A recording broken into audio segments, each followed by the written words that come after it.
So this is the Dark Hearts of Theovon documentary. The world of comedy is home to some of the largest names turkeytom. in the entertainment industry. Titans like Bill Burr and Dave Chappelle are dominating the internet, and younger comedians like Shane Gillis use their podcast platforms to drive traffic directly to their stand-up tours. But as popular as these titans are, there are few mainstream comedians that can be argued to have blown up primarily because of their YouTube presence, and very few have done it as well as Theovon. Over the decade he spent on the platform, Theo very popular in TikTok channel. has become a household name in the comedy world in a way not a lot of other comedians have been able to, becoming one of the most Recently blowing up in TikToks. successful in the industry. Mostly. But people are complicated. Not everyone's life is sunshine and rainbows. What we see is the massive success. What not everyone thinks about is the years of struggle that preceded it. But before I go any further, experience the joy of diverse culinary entertainment to get 50% off your first order of cookie mini meals to try them out for yourself. It's linked in the description as well. Okay, now back to the video. Theo Von, legally Theodore Capitani von Kernatowski, Louisiana. was born March 19th, 1980, to his then 70-year-old father, Roland Theodore Achilles von Kernatowski, and his 32-year-old mother, Gina Capitani, in Covington, Louisiana. One of the most common trends in Theo's comedy is his stories from childhood. While many of these are likely exaggerated or outright fabricated for the purpose of entertainment, if even 30% of them are real, then this dude had a pretty funny upbringing. One story he recalled is going to a friend's house. This is lie about the childhood.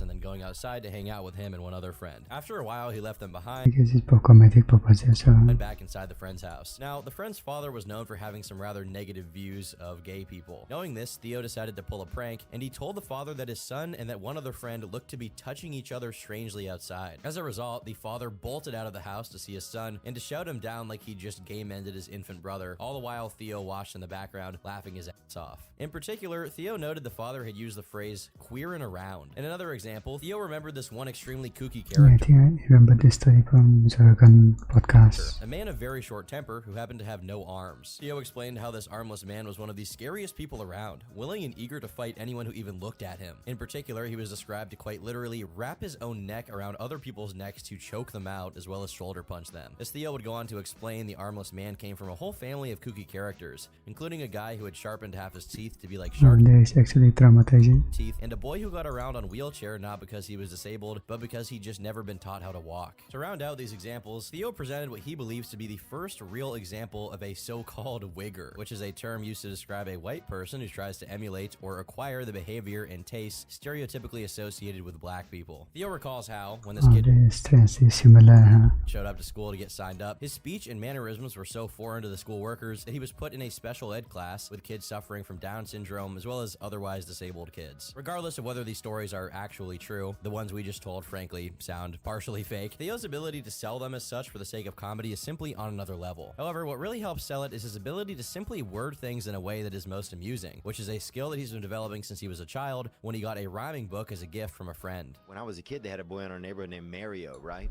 Yeah, he's actually very good at rhyming things. He was, dude, he ended up dying actually. He did some pills and drove into an embankment. But when I was young, he would in his yard make me bury it. And that's how I was allowed to be friends with him.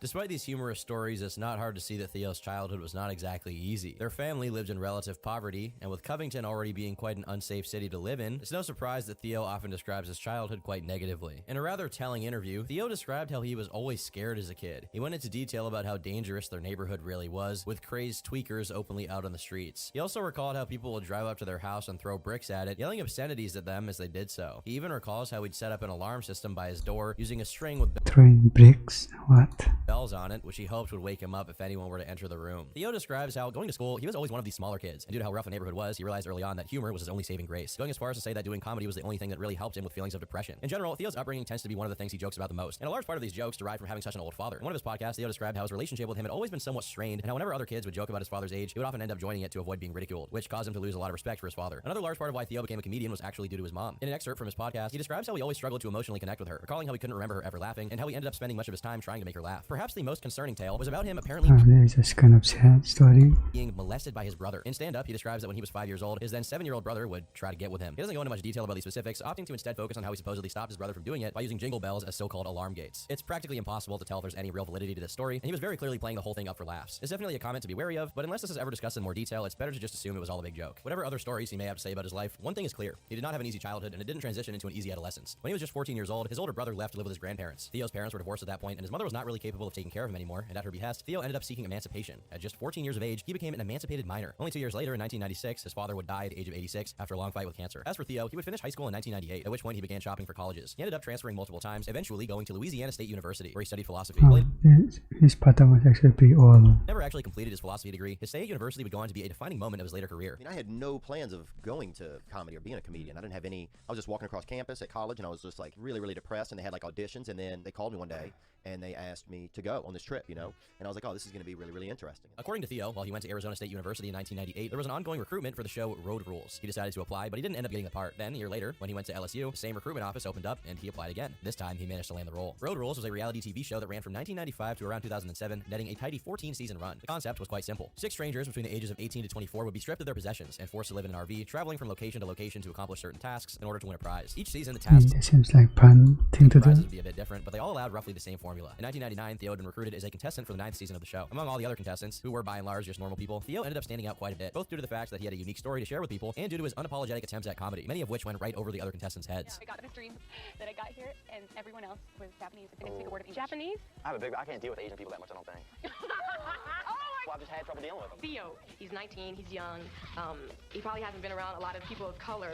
Theo quickly ended up becoming a fan favorite, and although he didn't actually win the overall contest, the boost in popularity People of color creator. he had gotten from his appearance became the catalyst for all his later success in the entertainment industry. For the next couple years, Theo became a bit of a household name on MTV, as he played the role of contestants in a number of their reality TV shows between 2000 and 2006. He made an appearance in 3 seasons of the Road Rules spin-off show called The Challenge, including Battle of the Seasons, The Gauntlet, Battle of the Sexes 2, and Fresh Meat. He ended up winning in 2 of those seasons and placed well in the rest, once again becoming a fan favorite along the way. Fundamentally though, whether he won or lost was mostly irrelevant. At the end of the day, what really mattered was a continuous boost in popularity. However, this reality TV show streak was not an entirely positive experience. In 2006, Theo moved to Los Angeles in order to jumpstart his career as a comedian. However, he struggled to catch the interest of agents, who had mostly typecast him as a reality TV show regular with little real talent beyond that. That said, he knocked on enough doors to find success. In the same year, he managed to get his first proper stand-up gig in the NBC show Last Comic Standing, which was a competitive TV show for stand-ups. Theo himself did not technically participate in the mainline elimination phases of the show, as he was instead part of a first-time special extension to the competition called Last Comic Downloaded. In it, 5 comedians would submit tapes of their stand-up routines in an attempt to win over viewers, who would then vote on 2 of the best candidates by downloading their stand-up routines. The 2 selected candidates would then get the opportunity to perform live. And they're actually voting by the audience. That's nice. And Theo managed to get through the eliminations, which allowed him to perform. Got a pretty crazy life, man. My father was 70 years old when I was born.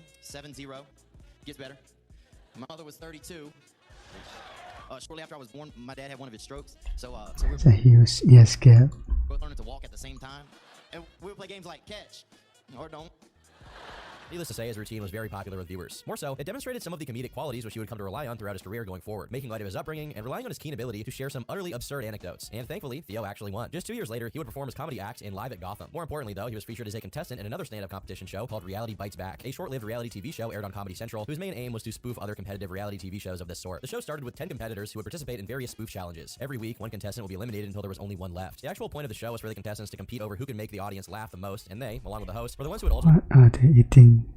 Cheese. really pick the winner. Utilizing his comedic chops, Theo cruised his way all the way to the last episode without much struggle, where he claimed victory, beating Amy Schumer as runner-up. Now, I don't know why or how Amy Schumer managed to get runner-up, so just don't question it. At this point, the name Theovon held some weight within the world of comedy, and shortly after winning the Reality Bites Back competition, he went on a stand-up tour across the US. In January 2010, Theo registered a website domain simply called cranktext.com. The website was created entirely to facilitate a new hobby of his, which he called crank texting. Put simply, crank texting is messaging completely random numbers and either pretending you know them or simply being a bit of a nuisance to them for comedic effect. About 6 months ago, I get a random text message on my phone from a phone number that I don't know. It says, hey, it's Wanda. Now, obviously, she has the wrong number, okay?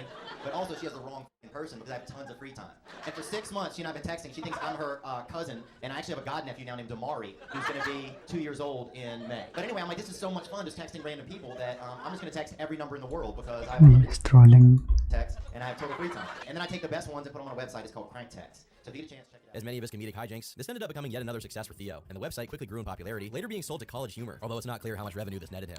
Today, podcasts are one of the most popular entertainment mediums, bringing in hundreds of millions of listeners every month. I'd actually argue at this point there's probably too many podcasts. This was hardly the case in 2011, when podcasts were just in their infancy, and many people didn't see a point in listening to 2 people blabbering about some substanceless drivel online. They only wanted to hear that on the radio. Enter the Comedy Sideshow. Originally uploaded to the Sideshow Network website, the show was a part of a large repertoire of video Not becoming popular than ever. podcast series run by different people, with the Comedy Sideshow being just one among them. The premise is simple. Theo would invite celebrities from the comedy world for a podcast-style interview, which he would mainly use as a vehicle for jokes, be it at the expense of the interviewee or simply giving some of his famous stories. I actually grew up, we had a cousin named Gary who was blind.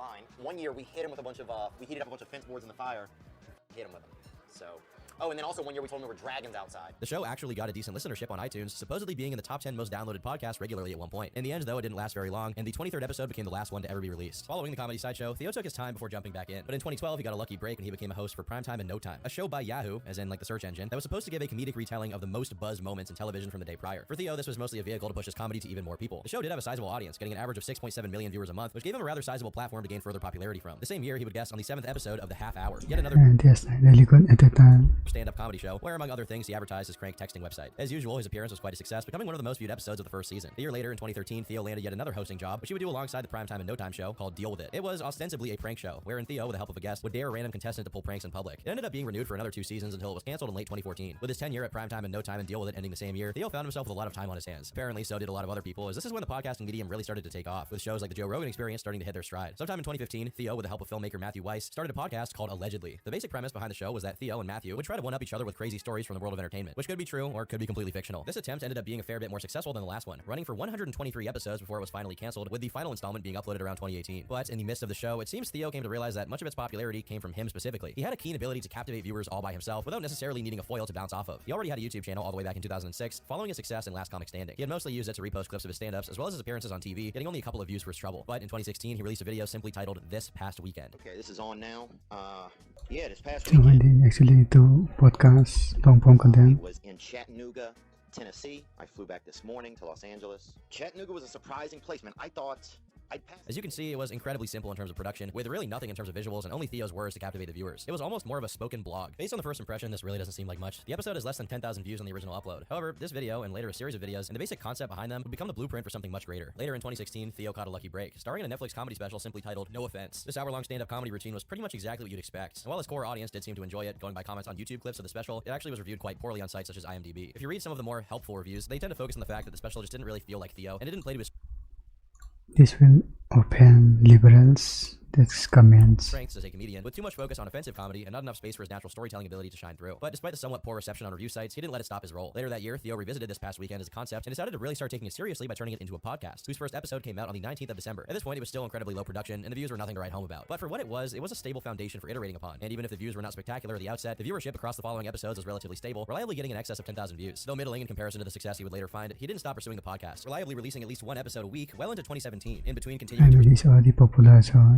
I don't think it's that hard to find a pen. pursue his stand-up comedy career. But again, he hadn't really hit his stride yet, and he was relatively unknown online. That would all change on February 28th, 2017, when Theo made an appearance on the Joe Rogan Experience number 925. As ever, he would end up charming Joe and his audience with his comedic wit. While the Here comes the Zorogan era. immediate impact on Theo's channel was not massive, it was still visible. The previous This Past Weekend episode released prior to the JRE podcast had come out on the previous day, getting around 16,000 views, and the one uploaded just a week later got double the views, and this trend would continue from then on, with every succeeding podcast getting at least 20,000. However, while the long-term impact was not immediately evident, this one appearance would go on to cause a ripple that continued to echo for the next several years, as Theo's YouTube viewership continued to grow steadily. What helped garner more viewers was also the re-upload of the most popular clips from the podcast, which often gained multiple times the hits of the original, and were casually sent around from person to person, with the recipients often wanting to know more about this funny guy with a southern drawl. Besides podcasting, Theo would continue doing stand-up, uploading the best clips to his YouTube channel, some of which began to gather hundreds of thousands of views. In fact, some of his more contemporary stand-ups actually got millions of views, even further boosting his popularity. Theo would make 2 more appearances on the podcast in 2018, including episodes 1118 and 1141, and both of them only brought more attention to his channel. Soon enough, by the tail end of 2018, he was getting almost 100,000 views per podcast episode, with some breakout ones even reaching upwards of 500,000 views. You had the thing with the Logan Paul thing that happened, right? Did you know that was going to go as crazy as it did? No, I didn't think he'd respond. As soon as I saw it, I was like,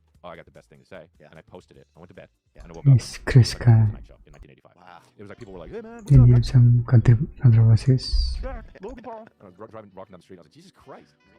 Allow me to introduce you to my friend, Brendan Schaub. If you know anything about him, you know he's not exactly the most beloved comedian on YouTube. Brendan got a start as a UFC fighter, fighting in the ring from the tail end of 2009 to around 2014 in the heavyweight division. He had a somewhat middling record of 10 wins and 5 losses, and most people would tell you he was an average fighter at best. While Brendan is trying to a lot of different things besides the UFC, including acting and a gig as a fight analyst, what really matters today is his stand-up comedy and podcast career. Brendan began his first podcast all the way back in 2013 with Brian Callen, called The Fighter and the Kid. In short, Brendan and Brian rambled on about various topics, with a slight preference for news from the world of professional fighting. But really, that's taken a backseat to pop culture, celebrity drama, and personal stories from the road. Following his retirement from UFC, Brendan took a shot at being a stand-up comedian, touring the country with Brian until about 2016, at which point he went solo. It's hard to argue Brendan was a breakout success. While The Fighter and the Kid podcast did well for what it was, his other comedy ventures were not nearly as successful. Most of his real success had come from working for Fox Sports as a fight sports commentator. That was until 2018. In December, Theovon and Brendan Schaub teamed up to create a new podcast. They called it The King and the Sting. It was a slight departure from Brendan's other show, but was more or less right in line with Theo's style of content, as far as comedy podcasts went. With Theo's track record, it should be no surprise that the show was a success. In fact, the pilot episode was such a success for Theo that it ended up getting over 400,000 views in his lifetime. The show was loved by viewers, who universally complimented the magnetic chemistry between Theo and Brendan. But of course, much of the podcast success can be credited to Theo And himself. a good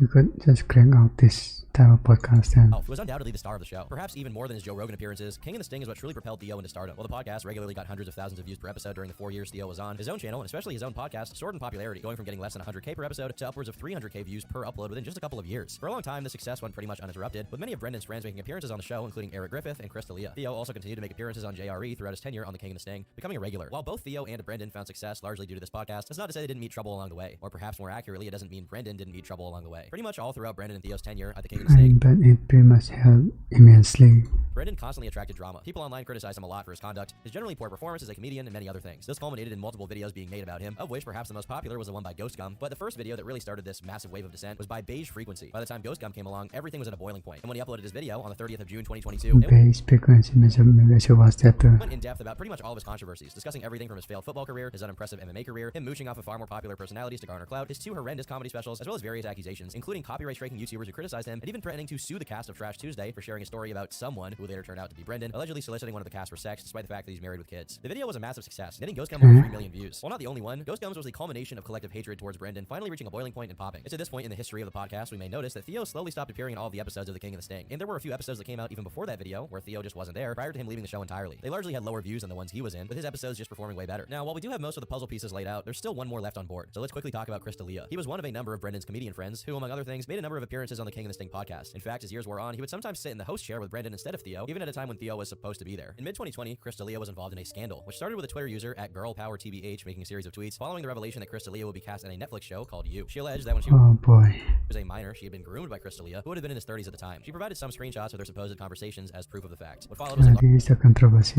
large public outcry against Chris, with multiple girls coming out to accuse him, with some of them providing even more supposed text conversations with him as proof of the fact that this had happened. On the 29th of September 2020, Theo released another episode of This Past Weekend in which he addressed the accusations made against Chris D'Elia. In it, he doesn't really give much of an opinion, speaking frankly that he doesn't really know what to make of the situation, and that he's not dismissing the possibility the articles being written about Chris at the time were mostly hit pieces, but also being open to the information being real. Do I believe that the articles that people have written, like a lot of it seems like hit pieces to me, but also I don't know everything about it. You know, I don't know what a lot of his behaviors were.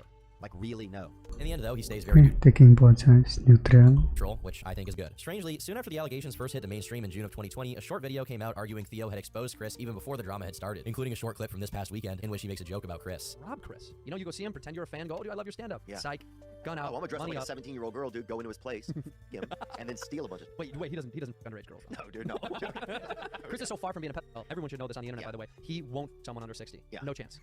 I've never seen Chris hanging out with a woman under 60 in my entire life. Many viewers speculated this was Theo making a joke that only other comedians who knew Chris would get, as only other people behind the scenes could have known about these rumors before they turned into public allegations. But definitively, all you can say is that Theo made a joke, and he jokes about everyone. It's very possible he just happened to hit the nail on the head. As time went on, Theo started to appear less and less on the King and the Sting, which revealed that the podcast just wasn't as successful without him. On the 9th of September 2022, King and the Sting released an episode in which Theo officially announced he was to depart from it altogether. While he didn't give much of a reason for why he was leaving, the implication given by him and Brendan was that he had some personal problems he needed to deal with. At the end of the day, there are assumptions we can make about why he may have left, and you don't need to look much further than his channel analytics. Shortly after leaving the King and the Sting, Theo refocused fully on his own stuff, as well as making many different podcast appearances, including even more guest spots on Rogan. This led to an explosion in popularity, wherein his monthly views and subscribers basically tripled in the immediate aftermath. While we can probably credit a good deal of this new traffic to his departure from King and the Sting, we have to be aware of one thing that was happening around this time, which most likely had an even more pronounced effect on his channel: TikTok and other short-form content. Around this time, re-uploads of his clips began to explode on TikTok, with his own TikTok account getting up to here comes a TikTok content tens of millions of views on each clip, and various unaffiliated repost accounts getting hundreds of thousands to millions to even tens of millions in their own right. All of this new attention resulted in traffic being funneled into his channel, which truly caused his content to skyrocket. Notably, though, as he grew in popularity, he seems to distance himself from the old crew of the King and the Sting, which was now renamed to the Golden Hour. This is despite the fact that in his goodbye message to the King and the Sting crowd, he said he would occasionally visit, which didn't really happen. It's hard to see this as anything but a calculated move at this point, given that Theo's own podcast was getting dramatically more viewership than the Golden Hour, while the latter continues to slip. In fact, there are a lot more reasons to believe that Theo had severed connections with the old crew. In the Joe Rogan Experience 1994, Theo makes a passing comment about a 35-year-old comedian dating a 17-year-old. If you just graduated and you're 18 and your girlfriend's 17, that's completely normal. Yeah. But if you're 19 and she's 17, people start looking a little sideways. That extra 12 months makes a big difference. Yeah, and if you are 35 and she's 17, you can't be a comedian anymore. I'll tell you that. Are you sure? I don't know. Taking shots. I don't know. Who knows? I mean, who knows, Rob? Who knows? I don't know. This seems to harken back to the allegations against Chris D'Elia. Even more substantial evidence of Theo distancing himself from the King and the Sting comes when he's on another podcast with Kyle from Nelk. The host asks him where he got the name Rat King, and Theo was very non-specific about it, completely avoiding the fact that it was actually Brendanschaub who gave him the name in the first place. What's up with the Rat King? Oh, the name? Yeah. Yeah, some people just called me the Rat King a long time ago. I think it just stuck, you know? How do you get that nickname? They had a character that was on Teenage Mutant Ninja Turtles. For context, the name Rat King, which has since become a key part of Theo's entire marketing persona, had actually been conceived of during his guest appearance on the Fighter and the Kid podcast with Brendanschaub. You hang out with rats. I look like Bro, you look like the Rat King. Given all of this, Theo distancing himself from all things to do with Brendan definitely appears to be a calculated move, and since we've already discussed the sheer magnitude of controversies he and his friends were involved in, this should hardly be a surprise. Some would blame Theo for this and say he's switching up on his friends for the promise of more success, but really, I mean, this one, all people do. your friends are Chris D'Elia and Brendanschaub. Wouldn't you want a change of scenery too? So far, the way I've portrayed Theo's life may seem quite positive, all things considered. Other than a very rocky childhood, it's mostly a story of the way person would say working very himself. hard to achieve his dream of being a comedian and eventually achieving it. But things are never that simple, and the truth is, Theo himself has had a lot of demons to contend with in his adulthood. Theo became a coke addict relatively early in his life, describing his first ever time on multiple shows, where he apparently ran 11 miles without stopping after trying around 2 grams. While it's not exactly clear when exactly he had started, it seems it must have happened sometime between his emancipation and him going to college, saying he likes it because he could get it and just do it by himself at home. The overall timeline of this drug use is not entirely clear, but what is clear is that he was still using by around 2016 when he was supposed to appear on the Opie and Jim Norton show on the 14th of July. The day prior, he describes going on a rather insane binge, during which he shared some of his powder with a taxi driver who got so cracked out that Theo, who had already been on it for a while, was the one who drove the taxi, while the cab driver in question was too busy with a lady of the night in the backseat. Despite still being brain boggled, he managed to get on the show, where he ended up sitting next to Daryl Strawberry, a former Hall of Fame It's actually a wild story. baseball player with his own history of addiction. If you listen to the episode knowing that Theo was blasted, then you probably wouldn't struggle to hear just how much he had. He sounds insane. In later videos, he describes how he could barely even speak at the time, having to wear sunglasses indoors so that his enlarged pupils wouldn't give him away. In a clip from this past weekend, he describes why exactly he sobered up, referring to this experience as his turning point. He recalls how strange it felt to sit next to Strawberry, whom he had expected to also be an addict, only to realize this man had been sober for 13 years and was very successful in his own right. I always thought in my head, oh, Daryl Strawberry, you thought about him and you thought, oh, he's on drugs, he's this and that, he ruined his life. But then here he was in front of me, he was 13 years sober, he was eloquent, successful. That's where some things lined up in my mind and said, oh, hey, look, here you are with this gift you think you have that you can communicate.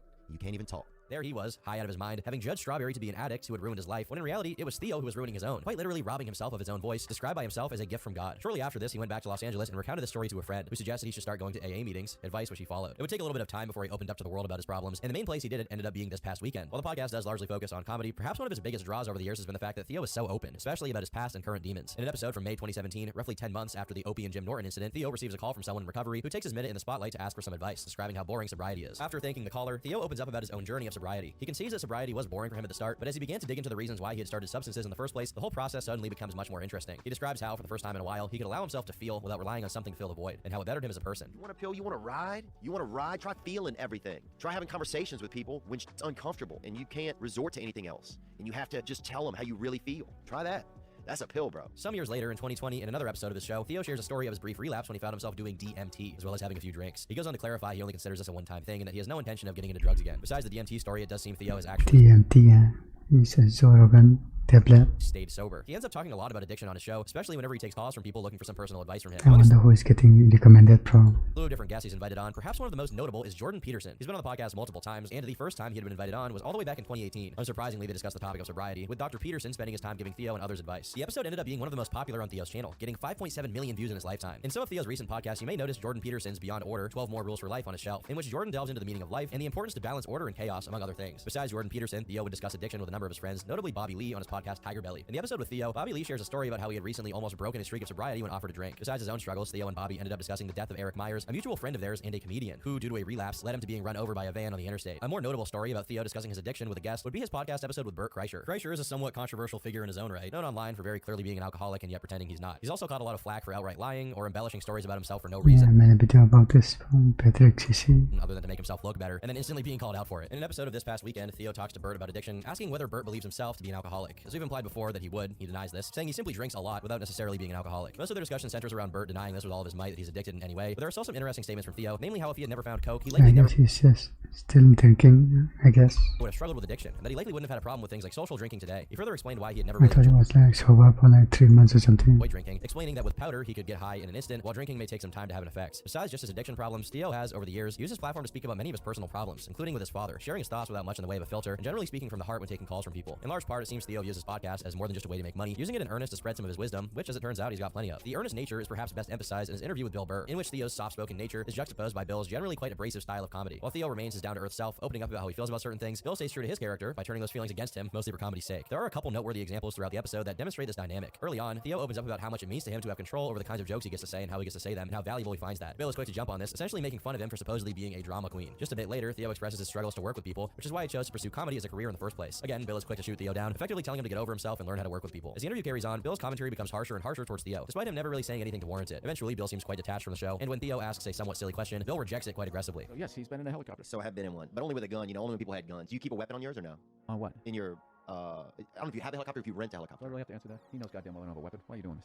Overall, the interview serves as a rather fascinating dive into both of their personalities. While Bill remains unapologetic in providing very จะเป็นคอมเมดี้so harsh critiques of Theo whenever he opens up, sometimes mocking him outright, Theo is very civil, treating Bill with as much respect at the end of the episode as he did at the beginning. In the This Past Weekend episode that directly followed this interview, Theo went into how he felt about ได้ครับเลยจะเป็น personalities it. He says that, despite Bill Burr being quite harsh at times, he actually took a lot away from it, expressing he was still glad to have had the chance to interview him. It was just a tough conversation, man. It just wasn't bad. I think some of the stuff about manning up and sacking up, and I think I need to hear that. Sometimes only certain ways you can hear something. Every now and then, somebody who holds some weight in your life will hit you with that bat, with a bat full of facts, bro. That fact bat. It's very interesting to compare Theo's response to Bill Burr's antics to Ethan Klein's response, who was a lot less understanding of Bill, going on to say in later interviews he actually needed therapy due to the podcast. Oh, welcome to the Bill Burr recovery group. Yeah, I went into therapy after that episode. I'm not even being kidding. Theo certainly did a good job of holding his okay this just At this point, you may have the impression that Theo is just a great guy to get along with, who doesn't really get involved with conflicts of ego in the same way many other online personalities do. You would mostly be correct in assuming this, but that isn't to say he's never been involved throughout his long career as a comedian, with some of it going back decades. For this first situation, we have to introduce you to Christina Pajitsky, professionally known as Christina P. She's a semi-successful comedian and podcaster in her own right, co-hosting the Your Mom's House podcast with her husband, Tom Segura. Many people may not be aware of the fact that before her comedy debut, Christina got her start in the same place as Theo, the MTV reality show Road Rules. For the most part, she doesn't exactly seem enthused to talk about her past nowadays, and the reasons behind this are open to interpretation. What we do know is that in 2003, Christina P. and Theo both participated in Challenge Battle of the Sexes, which they would later be interviewed about in 2012. By then, they had both moved past their days of reality TV. Tom and Christina have run their own show for quite a few years, with most of their guests being they are related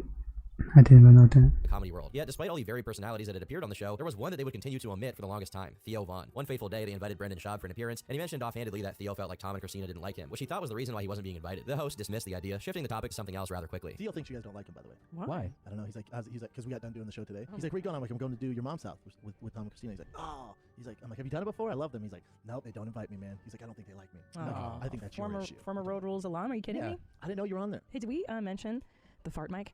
This may sound a tad suspicious to quite a few of you, and a lot of the viewers did find it suspect. Quickly after that fateful appearance by Brendan, threads began to pop up on Reddit questioning if there was real hostility between Tom and Theo. The original poster went as far as to mention potential rumors of Christina and Theo having hooked up prior to her getting married to Tom. These were very tantalizing rumors to commenters. Here comes the Redditors. People quickly began to dig deeper into these claims. If you go into the comments, you'll find a link to a video that we've already shown you, being Theo and Christina's 2012 interview where they were asked about Road Rules, and in particular, this one clip of them holding hands. This isn't exactly a smoking gun, and back when the interview was first released, it doesn't look like anyone thought much of it. But given the seeming unwillingness of Tom Segura to invite Theo on the show, this created enough wiggle room in people's minds to go truly wild with speculation, which led to Theogate. Quickly, internet It's like 10 years ago. sleuths began to scour the internet for any piece of evidence that would somehow prove this whole theory, and what they began to find was certainly interesting. On the 13th of December, 2018, Christina was a guest on the Tiger Belly podcast, and when the topic of Theovon came up, she turned a bit sheepish, and when asked a question about if she knew him, she was very clear that they were just acquaintances. Are you friends with Theo? I know him. We're not bros. I met him a couple times when we did the shows. I've seen him. Just a couple months later, in May of 2019, Ethan and Ela were invited to the YMH podcast. In one very interesting moment, Ethan Yeah, I asked don't think there's nothing wrong with that answer. if Tom and Theo have any beef between them, and after Tom stares daggers at him for an uncomfortable while, there's a very obvious cut after which there's no further mention of Theo. Wait, hold on. I want to ask you guys about Theovon because there's like a whole beef with you guys there, isn't there? But the post did not stop there, and neither did the Oh, sleuthing. nice cut.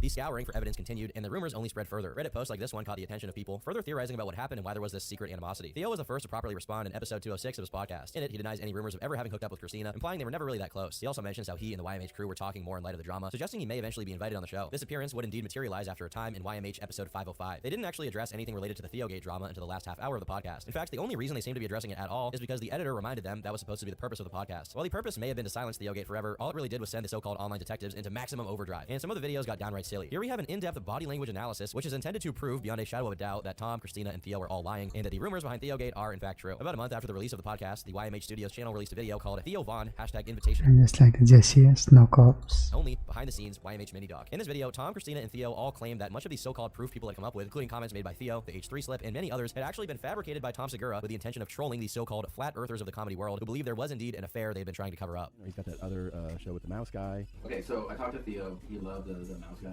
thing. Yeah. In the end, the video was somewhat successful at convincing other fans, or at least quelling the rumors. But that doesn't entirely address all the claims made by the Theogate crowd, which caused some people to doubt the whole video, seeing it more as an attempt to silence it than tell the truth. While the drama had mostly died down, YouTubers like the Gamer from Mars made videos about it, with GFM particularly stating that he was entirely convinced by the behind-the-scenes video. This drama, for the most part, did not have a real effect on any of the parties involved. While the rumors have continued to this day, they're treated with about the same respect as actual flat earthers. There will be a few videos made on the topic later, including one by a channel called Comedy Enforcement, who recaps the entire situation, arguing the reactions given by Tom during the episode with Theo were simply too real for all of it to be staged. The look on Tom's face after watching that video seemed pretty real. I think it would be giving them way too much credit for great acting, because in my opinion, the video of her and Theo holding hands is a little bit sus. The pinned comment on the video also states that Tom had known about the affair, and for the sake of keeping things professional, he had manufactured most of it to make the whole drama die down. Besides this, Theo stayed relatively clean in terms of drama, largely avoiding it wherever he could. That said, his track record following Theogate is not entirely spotless. On the 8th of December 2022, Theo featured on the BFFs podcast. The episode has a fair share of rather awkward moments, as Theo's not really allowed to engage the host in the way he usually would. It all culminates in this moment where he recalls how his parents' friend's car had been stolen, and how a year later they walked right by the car by accident, took out their keys, and stole it back. This led to Bry Chicken Fry, one of the co-hosts, pointing out this sounded similar to a story from a show called Shameless. Theo was quick to deflect this accusation and actually seems to take it quite personally, going as far as to say he would never steal anyone else's bits. He then goes on to accuse Lil Dicky of stealing a number of his jokes. The whole time he seems quite agitated, repeating that he'd been stolen from multiple times, but he didn't specify a lot of the name Lil Dicky. specific jokes that may have been taken. Now, accusations of this caliber are incredibly dangerous in the comedy world, as the act of stealing jokes is considered to be perhaps one of the worst crimes a comedian could commit, and in many cases is tantamount to professionally jumping out of the battle bus without a glider. So when Theo accused a fellow comedian of joke theft and didn't actually specify, it was certainly somewhat unusual. Without any examples of his own, people on the internet took it upon themselves to find out how legitimate the claims of joke theft actually were. As it turns out, there is at least one example from Lil Dicky of a joke that seems similar to one that Theo had made years prior. On the 11th of April 2020, Lil Dicky released the 7th episode of the first season of his comedy show. The main crux of the episode, and the concept which the episode is named after, are wooden shirts. The joke, in fact, is quite similar to a joke Theo had made in the past, in which he recalls how his friend's dad once made a wooden shirt for Christmas. But in fairness to Lil Dicky, the main thing the jokes share is the concept of the wooden shirt, and while they are similar, it could be a coincidence. Besides this, no I other don't think no one cares about this.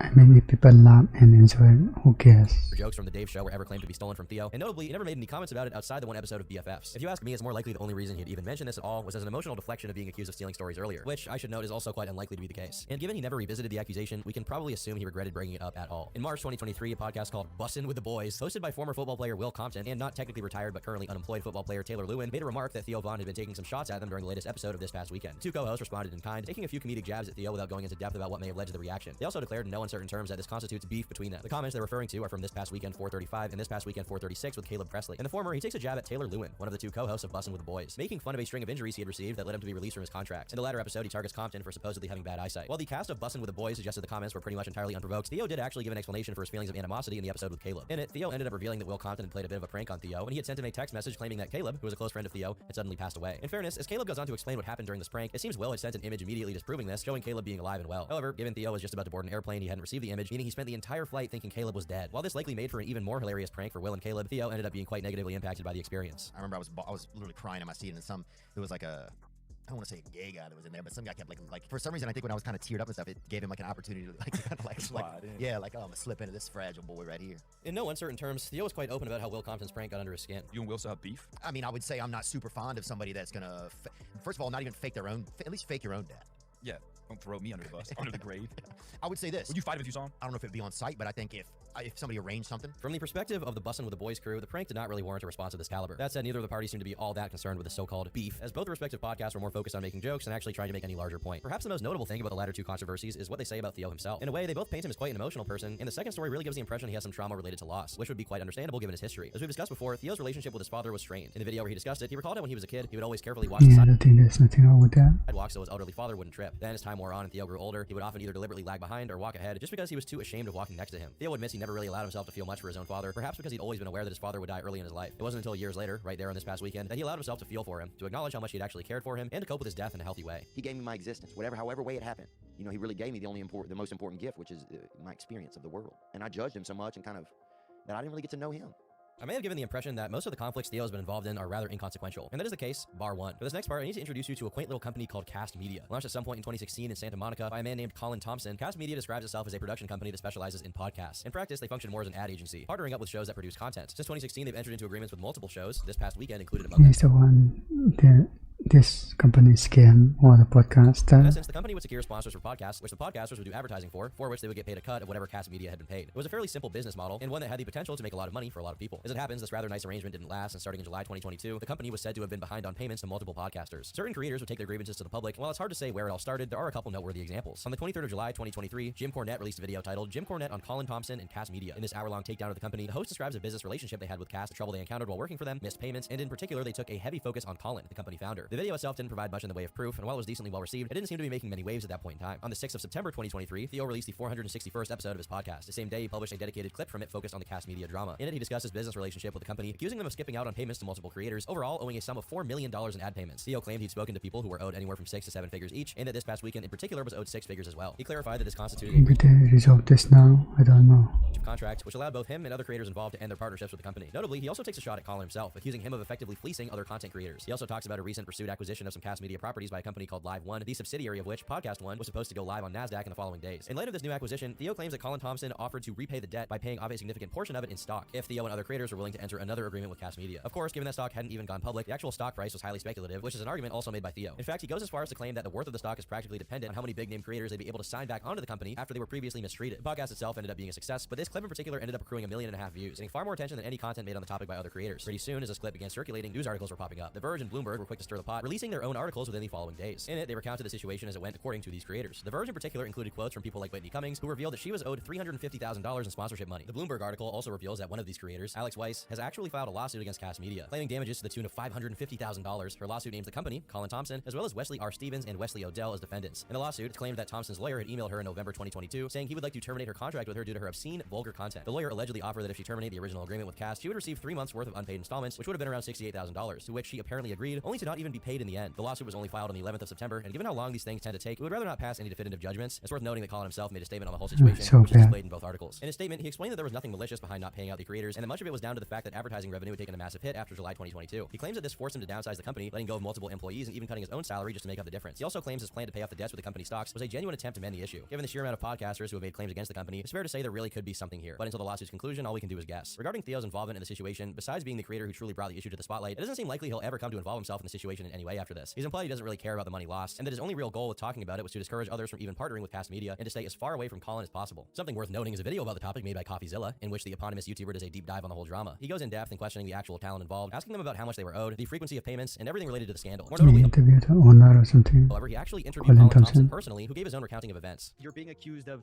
basically stealing $4 million. Your clients say you defrauded them. What's your side of the story? Yeah, I appreciate you reaching out, He claims that prior to around February 2023, they were able to pay their creators fairly without any problems, and he insisted that they had managed to provide their creators a lot more income than what they may have been able to get by themselves. He then says that the reason why he had eventually accrued a debt of $4 million to his creators is that the value of an ad spot went down by 58%. In the video, CoffeeZilla also interviews a former accountant of cast media who cast some doubt on these claims, saying there have been issues with payments to the creators pretty much from the beginning, with delays and even inaccurate accounting being a very regular problem. He also claims that Colin had spent much of 2022 going on expensive holidays, presumably from the money he had gotten from the company. The biggest problem to me seems to be that creators were being promised money that this company just wasn't taking in. They should have only offered creators what they actually had in their company bank account, or what they could guarantee was going to be in the bank, instead of promising them everything, Actually, scam behavior. giving them nothing. Coffee's video paints a fairly negative image of Colin Thompson, with some damning statements from former workers and talent under cast media's umbrella. You joined them in 2018. So when did you start getting late payments? That was right from the first check we were supposed to get.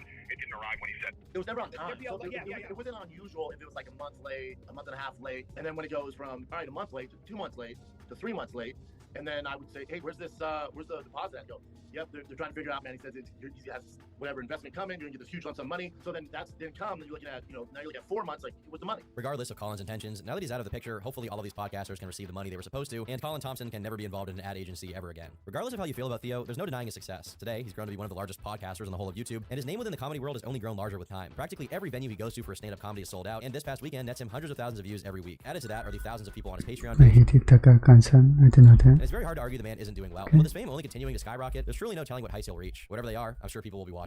I've been Turkey Tom, thanks for watching, and until next time, leave me alone. Okay, rest of the ending there.